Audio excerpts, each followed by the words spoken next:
আরে বাহ, কত সুন্দর। চল এগুলো তুলে নি। আরে বাপরে, আরে মিনা, তুমি কোথায়? তাড়াতাড়ি এখানে আসো। এখানে একটা নতুন ধরনের পোকা এসেছে। মিনা, সত্যি আসছি। বলো তো পোকাটা কোথায়? আরে বাহ, এই পোকাটাকে তো আমি অনেকদিন ধরে খুঁজছিলাম। আরে মিনা, তুমি জানো এটা কিন্তু সাধারণ কোনো পোকা না। আরে বাহ, এখানে তো অনেক অনেক পোকা আছে। চল তাড়াতাড়ি সব তুলে নি।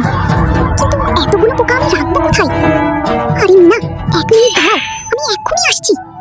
রিনা, এই নাও, আমি তোমার জন্য একটা বালতি নিয়ে এসেছি। এই বালতিতে সব পোকাগুলো রেখে দাও। আরে বাহ রিনা, তুমি তো দারুণ কাজ করেছো। চলো এখন আমাকে সাহায্য করো। আরে বাপরে, এটা তো অনেক ভয়ঙ্কর। দৌড়াও। এই চুপ, যদি আবার ফিরে আসো তাহলে কিন্তু